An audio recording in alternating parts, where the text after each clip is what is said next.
Guys দেখুন আমার হাতে দুটি ওয়াল সুপার টেপার মেড ইন আমেরিকা এবং কি দেখুন নিউ, কিন্তু এটার প্রবলেম হচ্ছে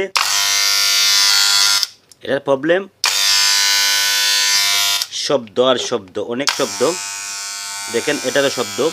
তো আজকে আমরা এটা রিপেয়ার করবো, এটা কিন্তু অনেক শব্দ করতেছে। তো এটা আমরা প্রথমে এই ব্লেডটা খুলে নেব।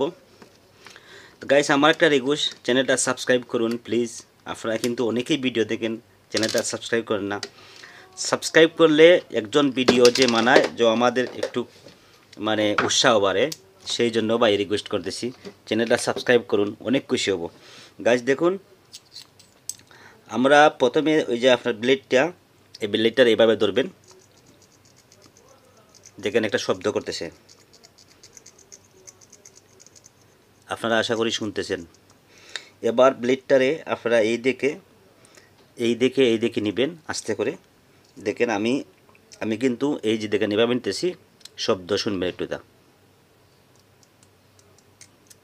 এটা মানে পাকাতেছে, দেখেন এতটুকু কিন্তু শব্দ হচ্ছে না দেখেন, কিন্তু এই যে কর্নারটা যখন এখানে যায় তখন কিন্তু শব্দ করে। তো এটা কারণ হচ্ছে কাস্টমার কী করছিল, এটা খুলে ফেলেছিল, খুলে এই দেখেন এখানে একটা এই যে একটা দাঁত আছে, দাঁতটা কিন্তু এটা উপরে চলে আসছে, মানে ব্যান্ড হয়ে গেছে। তো এটারে আমরা একটু দেখে শুনে বাস এই যে ব্যান্ড হয়েছে, এটার আমরা একটা কাজ করব কি, আপনি নিয়ে আসবেন শাইনি পেপার নিয়ে আসবেন। আমরা একটা কাজ করব কি, এখন এই যে সাইন পেপার আছে, সাইন পেপার দিয়ে একটু ফুল দিবেন না কেন, যেখানে আপনার সমস্যা এখানে দিবেন। দেখেন আমি এভাবে দিতেছি, দেখুন গাইস এবার কিন্তু আর এখানে শব্দ করতেছে না। দেখেন ব্লেডটা একবারে ফ্রি হয়ে গেছে, দেখেন একবারে ফ্রি হয়েছে। আগে কিন্তু অনেক শব্দ করতো, এখন আর কেটকেট আওয়াজ মানে এখানে বাজতো না, আগে কিন্তু বাইজে যাইতো।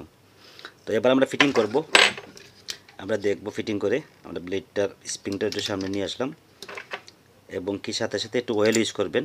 অয়েল ইউজ না করে কিন্তু আপনারা মেশিনটা চালাবেন না, অয়েলটাই লাগবে এখন লাজিম, নাইলে কিন্তু চুল বরাবর কাটবে না।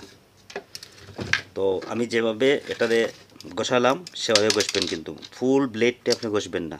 দেখবেন কোনটার সমস্যা হয়েছে, কোন ব্লেডটা উপরে নিচে আসছে, এটাই দেখবেন। সেটাতে প্রথমে তেল ইউজ করবেন, তেল ইউজ না করলে কিন্তু ব্লেডটার সমস্যা হয়ে যাবে। দেখুন গাইস এটা কিন্তু শব্দ এখন চলে গেছে, বিলকুল একবার আর শব্দ নাই। ব্লেডটা শুধু হাত থেকে না, কাস্টমারের কোনো সময় আপনি যখন আপনি ইউজ করবেন অটোমেটিকও এটা কি নষ্ট হয়ে যায়। এগুলো ব্লেড কিন্তু তেল ইউজ না করলে কিন্তু এ ধরনের প্রবলেম আসে। তো আশা করি ভিডিওটা ভালো লেগেছে। ভিডিও যদি ভালো লেগে থাকে অবশ্যই ভিডিওটা শেয়ার করবেন, কমেন্ট করবেন, লাইক করবেন। তো আজ এতটুকু, আসবো নেক্সট কোনো ভিডিও নিয়ে। Bye, tata.